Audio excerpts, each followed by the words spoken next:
आदरणीय धर्म प्रेमी सज्जनों, सादर नमस्ते। मैं जेठालाल विश्वकर्मा आप सभी का हार्दिक स्वागत करता हूं। महाभारत का आदि पर्व का ये 20वां अध्याय है। महर्षि वैशंपायन जी कहते हैं, हे राजन जन्मेजय जी। तब महर्षि कणिक ने धृतराष्ट्र से इस प्रकार कहना प्रारंभ किया। कणिक जी बोले, धर्म के आचरण का ढोंग करने से घोर अपराध करने वाले का दोष भी उसी प्रकार ढक जाता है, जैसे काले मेघों की घटा से पर्वत ढक जाता है। जिसे शीघ्र ही मार डालने की इच्छा हो, उसके घर में आग लगा दें। धनहीनों, नास्तिकों और चोरों को अपने राज्य में ना बसने दें। शत्रु के आने पर उठकर उसका स्वागत करें, आसन और भोजन दें तथा कोई प्रिय वस्तु भेंट करें। ऐसे व्यवहार से जिसका अपने प्रति पूर्ण विश्वास हो गया हो, उसे भी अपने लाभ के लिए मारने में संकोच ना करें। सर्प की भांति तीखे दांतों से काटें, जिससे शत्रु फिर उठकर ना बैठ सके। जिनसे भय प्राप्त होने का संदेह ना हो, उनसे भी सशंक अर्थात सावधान रहें, तथा जिनसे भय की आशंका हो, उनसे तो सब प्रकार से सतर्क रहें ही। जिनसे भय की शंका नहीं है, ऐसे लोगों से यदि भय उत्पन्न होता है तो वो मूल उच्छेद कर डालता है। जो विश्वास पात्र नहीं है, उस पर कभी विश्वास ना करें, परंतु जो विश्वास पात्र है, उस पर भी अति विश्वास ना करें, क्योंकि अति विश्वास से उत्पन्न होने वाला भय राजा का समूल उच्छेद कर डालता है। अच्छी प्रकार से परीक्षा करके अपने तथा शत्रु के राज्य में गुप्तचर नियुक्त करें। शत्रु के राज्य में ऐसे गुप्तचर रखें जो पाखंड, वेशधारी अथवा तपस्वी आदि हों। उद्यान, घूमने फिरने के स्थान, मद्यपान के अड्डे, चौराहे, कुएं, पर्वत, वन तथा जहाँ मनुष्यों की भीड़ इकट्ठा होती हो, उन सभी स्थानों में अपने गुप्तचरों को घुमाते रहें। राजा वार्तालाप में अत्यंत विनयशील हो, परंतु हृदय को छुरे के समान तीखा बनाए रखे। अत्यंत भयानक कर्म करने के लिए उद्यत हो तो भी मुस्कुरा कर ही वार्तालाप करें।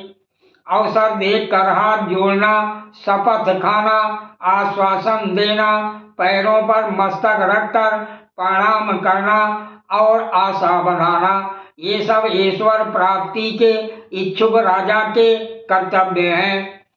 नीतिज्ञ राजा ऐसे वृक्ष के समान रहे, जिसमें फूल तो खूब लगे हों परंतु फल ना हो।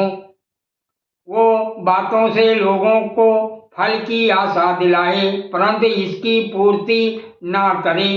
फल लगने पर भी उस पर चढ़ना अति कठिन हो। लोगों की स्वार्थ सिद्धि में वो विघन डाले। वो रहे तो कच्चा, पर दिखे पके के समान। स्वार्थ साधकों की दुराशा को पूर्ण ना होने दें, कभी स्वयं जीर्ण ना हो, अर्थात अपना धन व्यय करके शत्रुओं का पोषण करते हुए अपने आप को निर्धन ना बना दें। राजा अपने हृदय से अहंकार को निकाल दें, चित्त को एकाग्र रखें, सबसे मधुर बोले, दूसरों के दोष प्रकाशित ना करें, सब विषयों पर दृष्टि रखें और शुद्ध चित्त हो, द्विजों के साथ बैठकर मंत्रणा करें। राजा यदि संकट में हो तो कोमल या कठोर जिस किसी भी कर्म द्वारा उस दुरावस्था से अपना उद्धार करे। समर्थ हो जाने पर पुनः धर्म का आचरण करें। कष्ट सहे बिना मनुष्य कल्याण का दर्शन नहीं करता।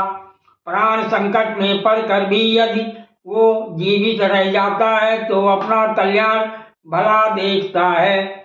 जैसे वृक्ष के ऊपर की शाखा पर सोया हुआ मनुष्य जब गिरता है तब होश में आता है, उसी प्रकार जो अपने शत्रु के साथ संधि करके निश्चिंत हो जाता है, वो शत्रु से धोखा खाने पर सचेत होता है।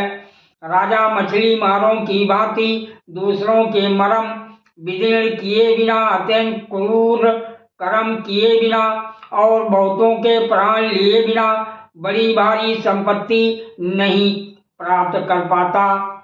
जब शत्रु की सेना दुर्बल, रोगग्रस्त, जल या कीचड़ में फंसी, भूख प्यास से पीड़ित और सब ओर से विश्वस्त होकर निश्चेष्ट पड़ी हो, उस समय उस पर आक्रमण करना चाहिए। मित्र और शत्रु किसी को भी ये पता ना चले कि राजा कब क्या कर्म करना चाहता है। कार्य के आरंभ या समाप्त हो जाने पर ही सब लोग उसे देखें अर्थात जानें।